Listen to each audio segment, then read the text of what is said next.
جی میرا موبائل بند ہو گیا تھا، ابھی دوبارہ سے شروع کر رہا ہوں وہیں سے جہاں سے چھوڑا تھا۔ تو پھر اللہ تعالیٰ نے فرمایا کہ پھر ہم نے ان پر نازل کیا الطوفان، وہی ٹورنیڈو جو میں نے آپ کو بتایا، جو اس طرح گھومتا ہے، ٹھیک۔ اور پھر ٹڈیوں کا عذاب آیا، پھر آیا جوؤں کا عذاب، پھر آیا مینڈک والا عذاب، پھر آیا خون کا عذاب، ٹھیک ہے۔ آیات مفصلات، ٹھیک۔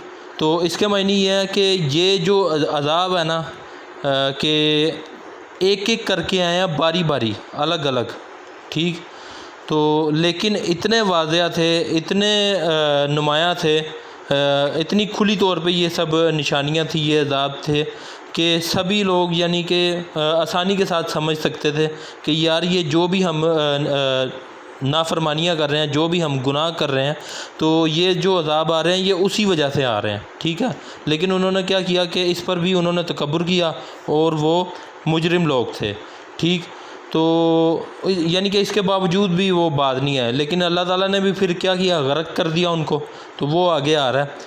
تو جب ان پر کوئی عذاب آتا تو کہتے ہیں اے موسیٰ علیہ السلام، اے موسیٰ علیہ السلام تو ہم کہہ رہے ہیں، اپنے رب سے ہمارے لیے دعا کرو۔ یعنی وہ جب بھی وہ عذاب آتا تھا وہ کہتے تھے کہ اے موسیٰ علیہ السلام، یہ اپنے رب سے آپ دعا کرو، ان سے کہو کہ یہ جو عذاب ہے ہم سے ٹال دیں۔ ہم پھر کیا کریں گے؟ اگر ہم سے آپ عذاب ٹلوا دیں گے تو یہ ہم آپ کی بات مان لیں گے۔ یہ لفظ دیکھیں، لا نؤمنن، یعنی ہم آپ کی بات مان لیں گے اور بنی اسرائیل کو آپ کے ساتھ جانے دیں گے، ٹھیک۔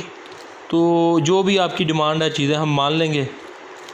لیکن وہ پھر کیا کرتے تھے؟ جب ہم ان سے وہ عذاب کچھ مدت کے لیے اٹھا لیتے تو وہ اپنی بات سے فوراً پھر جاتے۔ تو یعنی جب بھی عذاب آتا وہ یہ کہتے دعا کریں وہ عذاب ٹال دے، اگر عذاب ٹل جائے گا، آپ کا رب ٹال دے گا، ختم کر دے گا، ہم آپ کی بات مان لیں گے، بنی اسرائیل کو آپ کے ساتھ جانے دیں گے۔ لیکن جب وہ عذاب ٹل جاتا تھا پھر اپنی بات سے مکر جاتے تھے، پھر عذاب آ جاتا تھا، پھر وہ وہی کہتے تھے، پھر اپنی بات سے مکر جاتے تھے، پھر عذاب آ جاتا تھا، یہ سلسلہ۔ تو پھر آخرکار اللہ تعالیٰ نے کیا کیا؟ اللہ تعالیٰ نے فرمایا کہ آخرکار ہم نے انہیں سزا دی اور سمندر میں غرق کر دیا، کیونکہ انہوں نے ہماری نشانیوں کو جھٹلایا اور وہ ان سے بے پرواہ ہو گئے تھے، یعنی کہ نہیں مانی وہ نشانیاں، وہ سب چیزیں دیکھ کے بھی وہ بے پرواہ رہے اور اپنی حرکتوں سے باز نہیں آئے۔ تو اللہ تعالیٰ نے بھی کیا کیا؟ غرق کر دیا ان کو سمندر میں۔ تو یہی چیز میں کہہ رہا ہوں میرے بھائیوں، اللہ تعالیٰ کی نافرمانیوں سے بچو، ہم سب اللہ تعالیٰ کی نافرمانیوں سے بچیں۔ تو جو بھی قوم، جو بھی لوگ ہیں وہ اللہ تعالیٰ کی نافرمانیوں والا رستہ پکڑ کے رکھتے ہیں اور باز نہیں آتے، تو تباہی اس قوم کا مقدر ہے، ٹھیک۔ امید ہے سب کو بات سمجھ میں آ گئی ہوگی۔